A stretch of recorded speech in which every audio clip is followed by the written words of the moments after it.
welcome to the channel. We are in a festive mood here, as you can tell with all the Christmas stuff, because it's almost Christmas time, and Congress has given us a Christmas surprise a little bit early. We're going to get into that in a second, but they did, well, some of them did. Oh, you mean they're shutting the ATF down early? I would love that, but no. We're going to be talking about an Amicus brief that was just filed.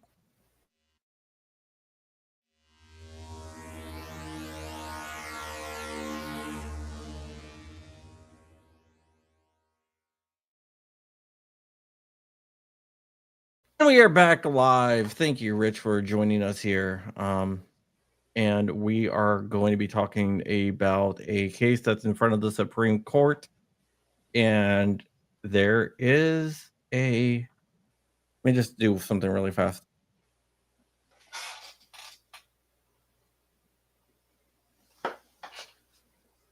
Okay, there you go.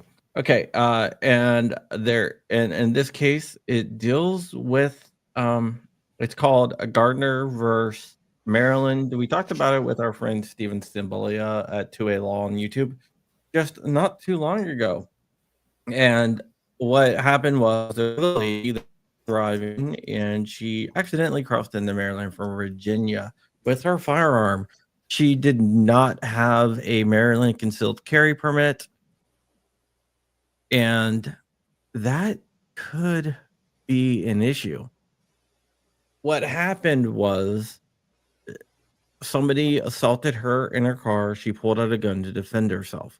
Instead of focusing on the actual criminal, what they did was arrested her for having a gun in Maryland without a Maryland concealed carry permit. Maryland... Second Amendment right what? Yeah. Maryland does not recognize Virginia's CHP, concealed handgun permit. Maryland does not recognize anyone. So you have to get a specific Maryland permit. So they arrested her for defending herself with her firearm. This is going up in front of the Supreme Court. She is the appellant in this case, and she's seeking a writ of certiorari with the Supreme Court versus Maryland. The case is Gardner versus Maryland. Eva Marie Gardner is the appellant, and this could have rippling effects across the whole entire 2A landscape. Not necessarily, but it could. It could have rippling effects across 2A landscape, the 2A landscape, because what they could do is go ahead and rule on this for her and say that is not as applied, or they can do a facial challenge. It's what the Supreme Court says. We're not going to get into that right now because the Supreme Court hasn't even taken the case. But as of today, a bunch of U.S. senators, Ted Cruz, Ted Budd, John Cornyn, who is famous for the Bipartisan Safer Communities Act, maybe he's trying to save his bacon, Steve Daines, Lindsey Graham, Jim Justice, James Lankford, Mike Lee, Cynthia Loomis, Ashley Moody of Florida, Rand Paul, Tom Tillis, and Tom Tillis, they basically issued an amicus brief. We're gonna read a little bit through it right now, and then we're going to get out of here and enjoy our weekend. But so let's go ahead and start right here. Rich, you see it? Amici will address the first question presented in the petition. Does Maryland's prohibition on carrying a handgun without a state permit as... And it's not centered. I can't read it. I'm trying to get it centered. Never mind. There you go. Put us on the bottom. Let's see. That's a good idea. Does Maryland's prohibition on carrying a handgun without a state permit, as applied to an interstate traveler with a valid Virginia concealed carry permit who displayed a loaded firearm in self-defense against an assailant's vehicular assault and physical advance violate the Second Amendment under the New York State Rifle and Pistol Association v. Bruin. Yay, She Judge ran Thomas. off the road, and they were approaching her with a handgun. They're approaching her, so she drew her handgun. Yeah, that's This really, is like the table of content. That's exactly what Bruin and the Second Amendment say. We got to change our layout because this is not working good. Which layout do we be? No, that is the layout we should use. All right, let's select. Okay, over the past 2 decades, this court has restored and reaffirmed the Second Amendment's core guarantee that ordinary law-abiding Americans have a fundamental right to defend themselves first in the home in Heller, then against the state infringement in McDonald, and finally in public in Bruin. This case presents... I don't know where you skipped to. This case prevents... I lost my... okay, in Bruin. It would reaffirm that the right of self-defense does not evaporate at a state border, but remains the birthright of every American citizen. Oh, okay, there you are. Sorry, this case presents an enormously important Second Amendment question about the self-defense rights interstate travelers, one that has been given short shrift by federal and state courts. The right to self-defense means little if it ends in a short distance. Amen, brother. From your door and a patchwork of state licensing schemes is an onerous burden on Americans who must travel for work or pleasure and want to defend themselves.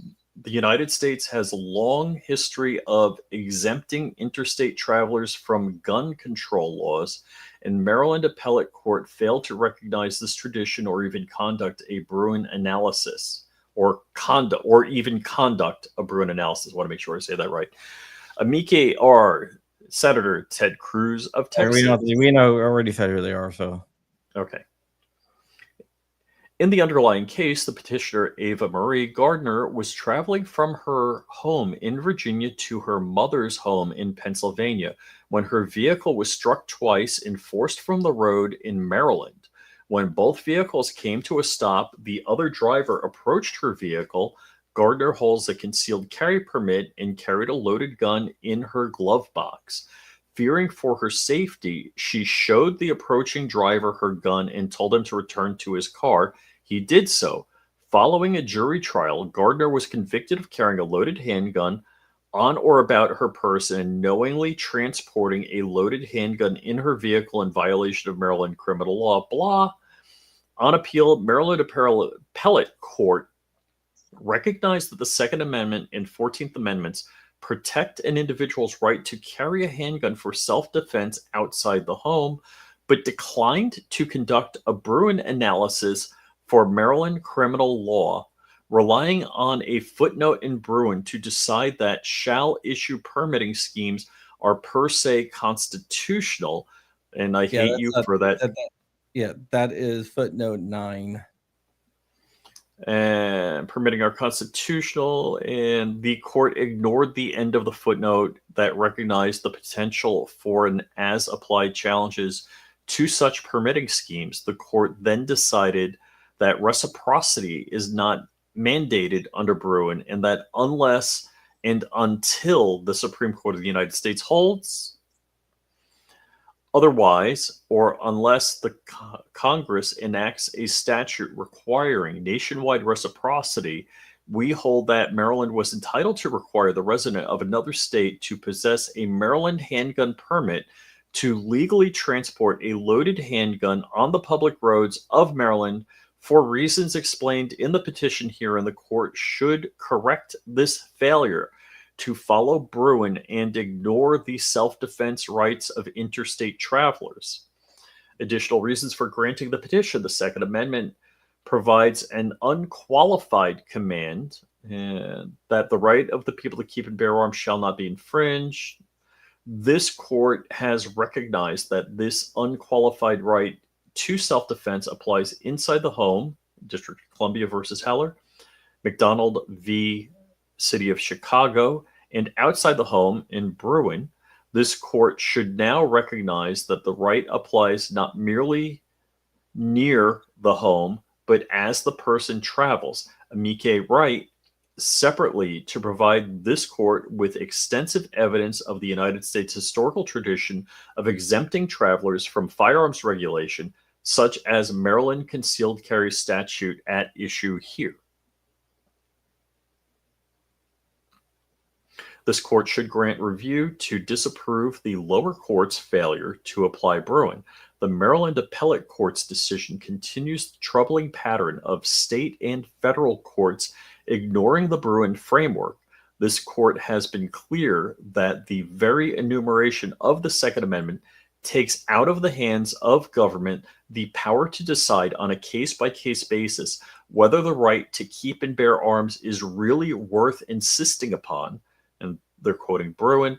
The Second Amendment, I just lost myself. Bruin. The Second Amendment is the very product of an interest balancing by the people, and it surely elevates all of the above interests, the right to bear of law-abiding, responsible citizens to use arms for self-defense.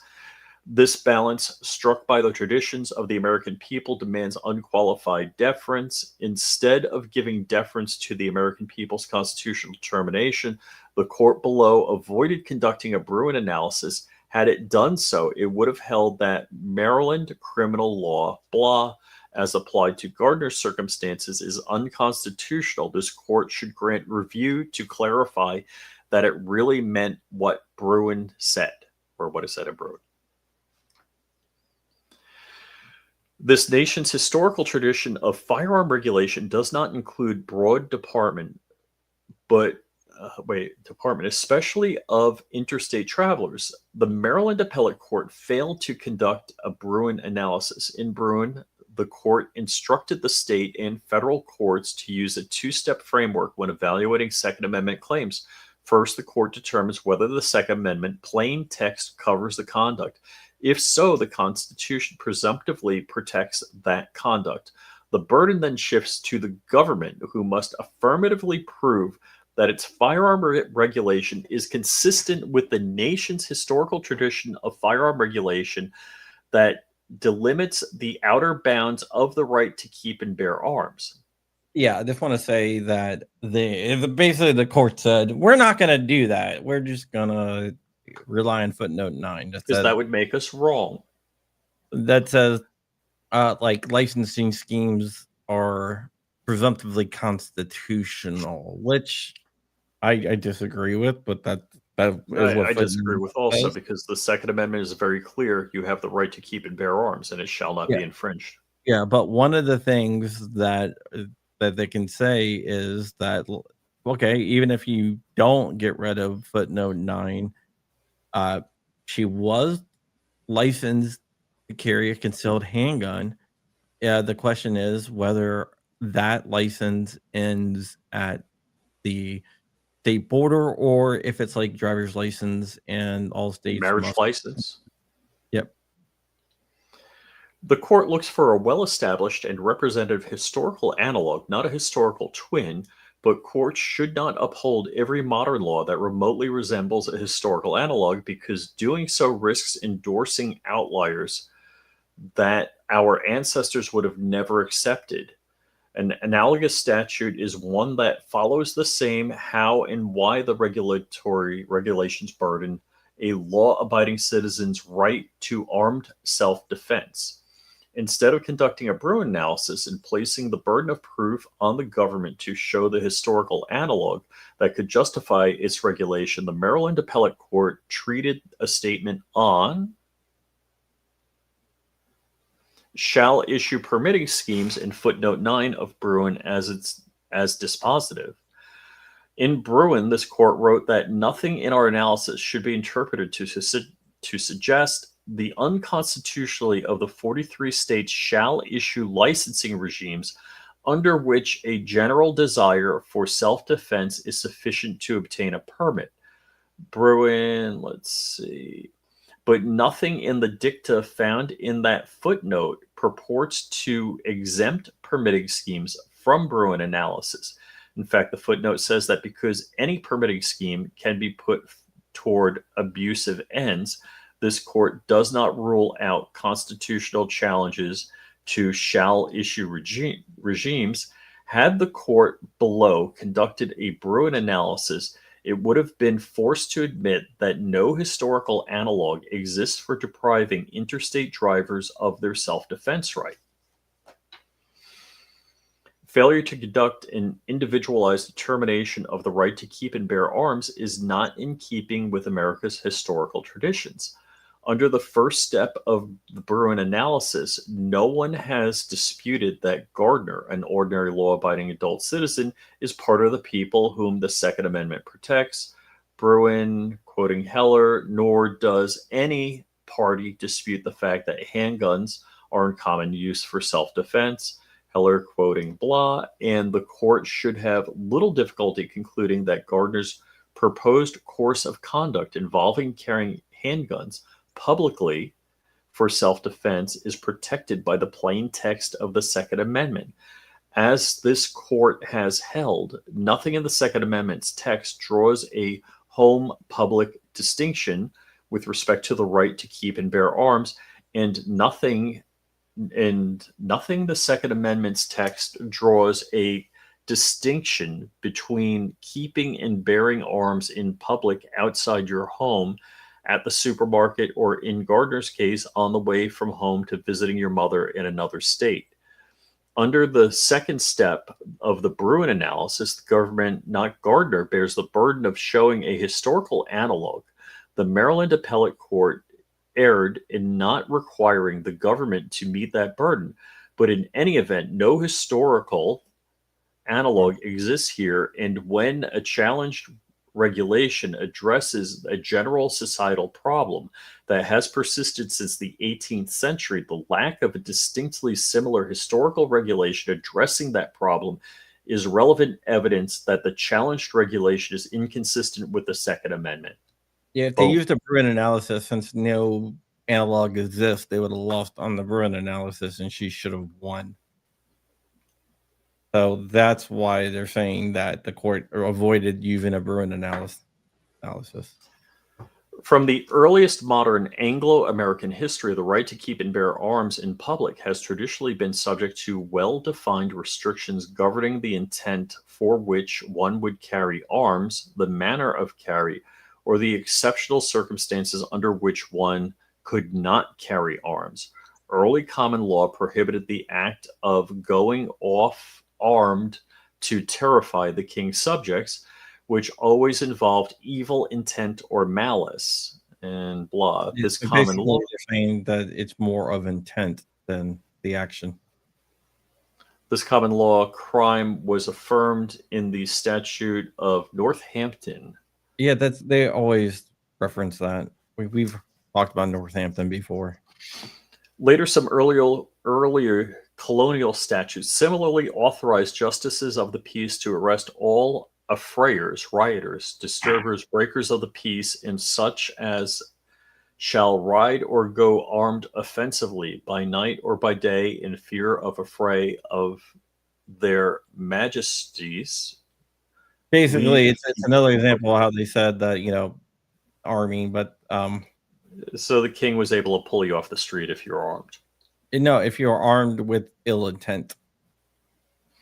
An early unique colonial statute prohibited planters from carrying all pistols unless in military service. In colonial times, a planter was simply a farmer or a plantation owner who settled in a new territory, but the statute exempted all strangers from traveling upon their lawful occasions through the province, behaving themselves peaceably. Going armed statutes endured in the late 18th century and early 19th century that prohibited bearing arms in a way that spreads fear or terror among the people, and not merely for carrying the firearm in public. Brandishing. You can right down here. Following ratification, states continued recognizing the common law prohibition on bearing arms to terrorize the public. Bruin State statutory prohibitions showed a consensus that states could not ban public carry altogether. At a time, it was considered beyond the constitutional pale to altogether prohibit carry. The consensus view at the time was that states could not altogether prohibit the public carry of arms protected by the Second Amendment or state analogs. The final type of relevant post-ratification statutes were surety states that require certain individuals to post bond before carrying weapons in public. These statutes presumed that individuals had a right to carry and that could be burdened only if another could make out a specific showing of reasonable cause to fear an injury or breach of the peace, and surety laws did not prohibit public carry in locations frequented by the general community. Rather, an accused arms bearer could go on carrying without criminal penalty as long as he posted money that would be forfeited if he breached the peace or injured others. So And that even just going through examples of where it's not happened, then it goes into the 14th Amendment, which applied the Bill of Rights and the Constitution to the states. But let's just jump down to here. In some.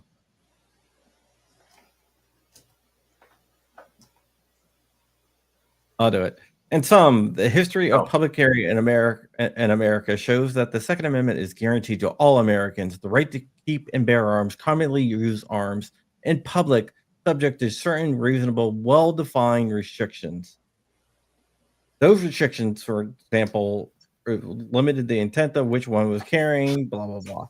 Okay, basically that's just quoting Bruin there. And then we jump down to where they talk about interstate travel, self-defense rights. Just as the right to bear arms is not limited to the home, so is it not limited to one state of residence. The right to keep and bear arms for self-defense means relatively little if it ends at a state border, especially for people who live near borders, like me, for example, and are required to cross state lines for work or daily living, such as those living in the Virginia, Maryland, D.C. area, like me.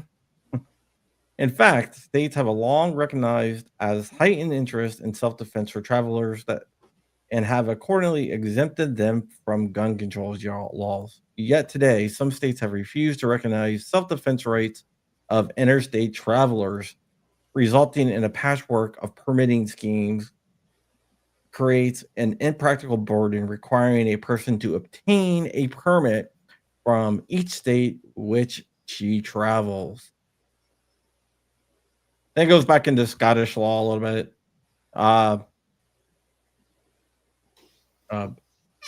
Then it shows how like travelers were exempted from it. So it gives us some examples of travelers being exempted from the gun control, like from Indiana. Their gun control says every person not being a traveler. So it's a bunch of different laws that showed that travelers were exempted from local gun laws. It's a bunch. And this is the big one. There's only 2 pages left. So Rich, I'm going to kick it back over to you. Sure. As a practical matter, there is no reason that reciprocity for concealed carry licenses is not feasible. It has been implemented for much more dangerous licenses than concealed carry permits. Reciprocity exists for driver's licenses, even though there is no constitutional right to drive cars, and cars are much more dangerous than firearms. No other constitutional right requires a license, and the constitutional right to bear arms in public for self-defense is not a second-class right, subject to an entirely different body of rules than the Bill of Rights guarantees. This court has stated that it knows of no other constitutional right that an individual may exercise only after demonstrating to government officers some special need. Such would be unimaginable for other enumerated rights That is not how the First Amendment works when it comes to unpopular speech or the free exercise of religion. It is not how the Sixth Amendment works when it comes to a defendant's right to confront the witness against him. Requiring a license to exercise the freedom of speech or to practice one's religion would be abhorrent. Accordingly, restrictive licenses should not be how the Second Amendment works when it comes to public carry for self-defense. If states perceive an actual problem with an armed stranger traveling through their borders and their regulations are not merely pretextual, they should solve the problem by looking to regulations in keeping with American history. They should retain the benefit of concealed carry for their residents while requiring travelers to open carry. They could condition exemptions on a traveler spending no more than a certain amount of time in the state, but what states cannot do is prohibit open carry and restrict concealed carry to state license holders while they're rejecting reciprocity. The self-defense rights of the peoples cannot be thus infringed. The people have the right to self-defense, and that right is not limited to the home or the vicinity of the home. The United States has long recognized the need to exempt travelers from gun control laws. The need for an exemption could not be clearer than for permitting schemes like Maryland's that are outside the American historical tradition. This court should reaffirm the analysis it's required in Bruin and restore the right of the people to self-defense and interstate travel. Respectfully submitted. This is a big deal. I'm not too much of a big fan of this amicus brief. I think it went kind of soft. But let's go ahead and let's talk about one of the things I want to talk about on this is basically what they were saying, right? About Maryland's scheme.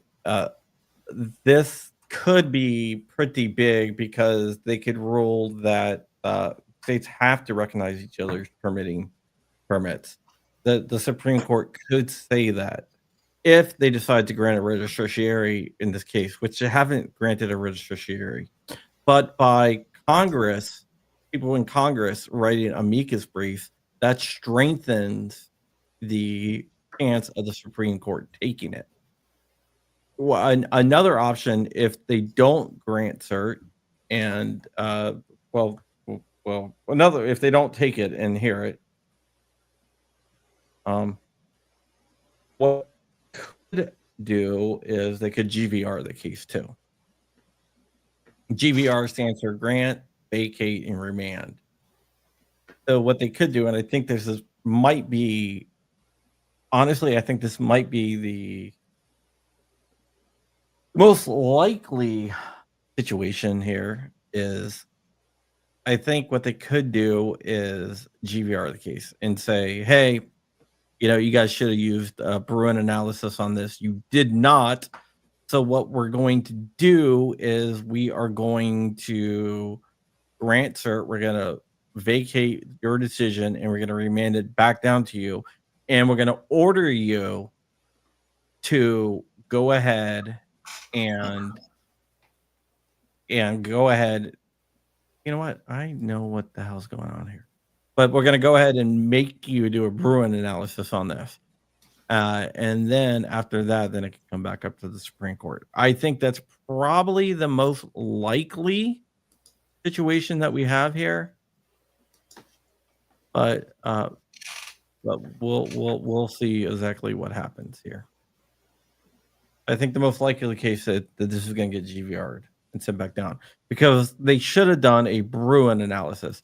Them claiming that they didn't do a Bruin analysis because constitutional, like child issue permitting schemes are presumptively constitutional is BS. Because even in footnote 9, where the circuit court referenced, it says that not all permitting schemes, even if they're child issue, is inherently constitutional. They're not necessarily constitutional, even though that they could be constitutional. So they should have used a Bruin analysis to go ahead and and look at this at Maryland's law itself, which they did not do. And the reason why I don't think that they did that is because if they did use a Bruin analysis on it, I don't think that they would have been able to get this through. It was intentional. They intentionally ignored that. Yeah, I do agree. I do think that they intentionally ignored Bruin and said we don't need to do a Bruin analysis because it will fail. Because there is zero historical analogs to point to the Maryland scheme being constitutional. Now you got to remember, and Rahimi, they said it doesn't have to be a historical twin, but it has to be similar, and there is none that's similar. So there we go. I think they're similarly full of crap. Yeah, but with the Bruin analysis, I don't see how the. But then again, it's the Fourth Circuit, and the Fourth Circuit is the most anti-gun circuit in the country, even a lot more anti-gun than the Ninth Circuit. So I'm sure that they would still rule for Maryland, but it would just strengthen the case when it got back up to SCOTUS, and they would.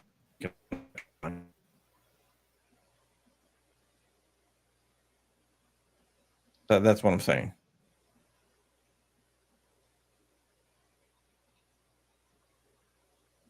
I think that is something that really needs to be looked into, and I hope they do grant cert in this case because she ran off the road, and the guy approached her to do ill will.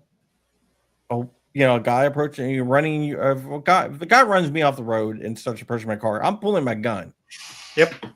I don't know exactly. He got a gun. I don't know what he's going to do, and I'm not taking that chance. I'm going home. Right. He might, but I'm going home. And what is she going to do? Get out and fight someone? Whatever.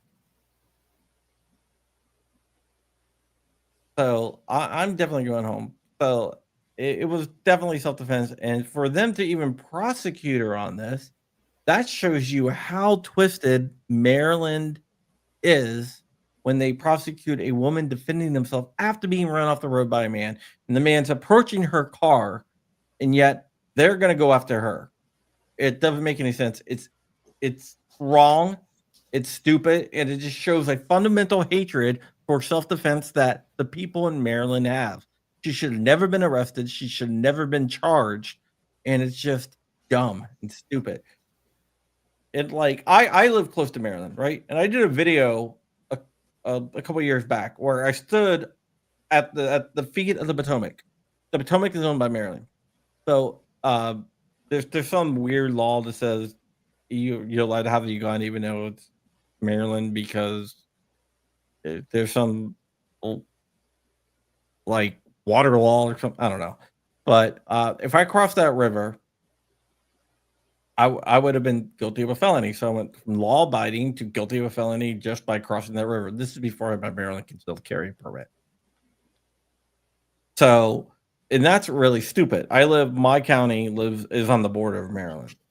So if I step out of my county over to Maryland, then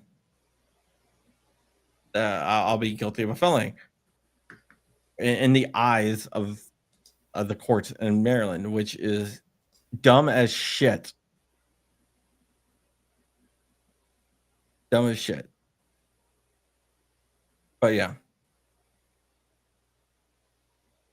That's all I have to say about that. Hopefully the Supreme Court takes this because she should not be prosecuted. She should be cleared.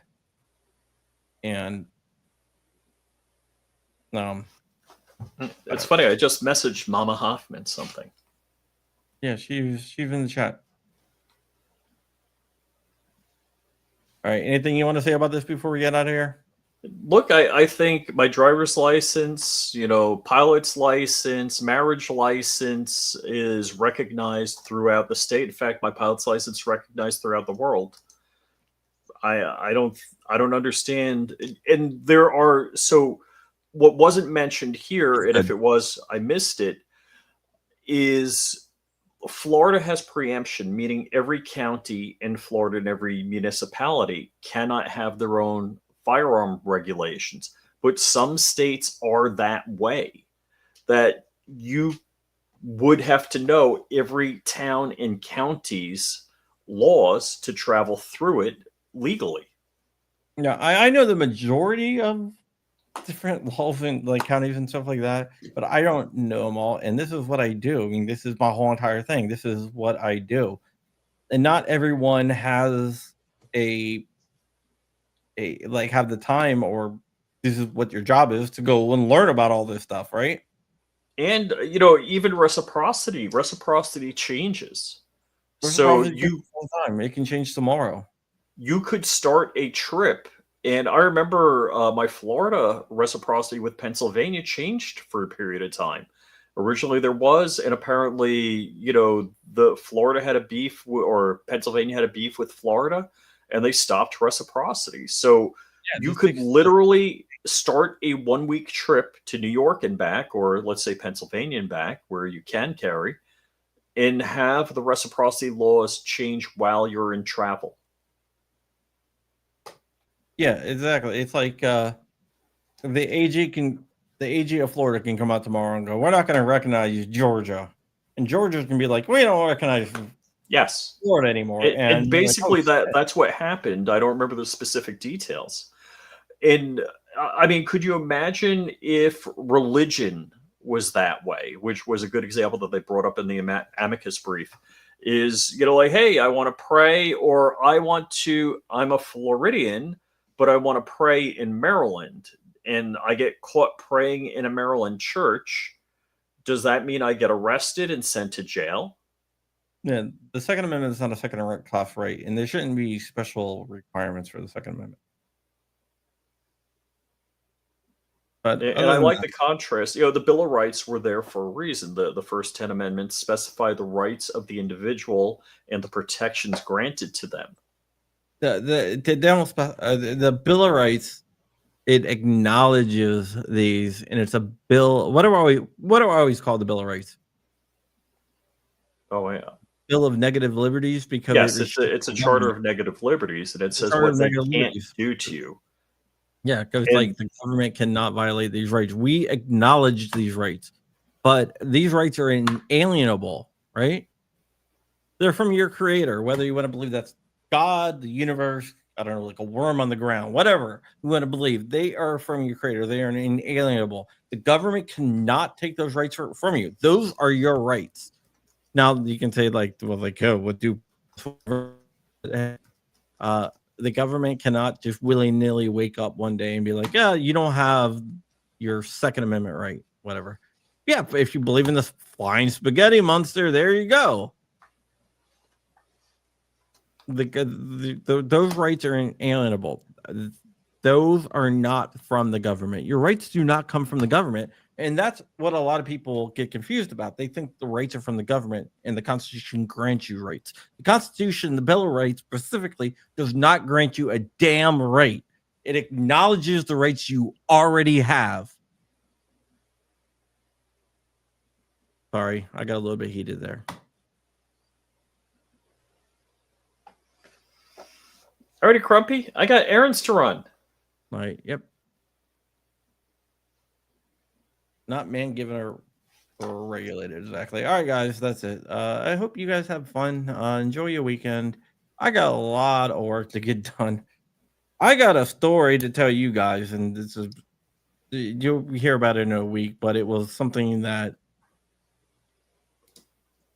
it started out small, but got real big, real fucking fast. But we'll get into that later, like probably this time next week. All right, guys. Stay free, and I'll see you.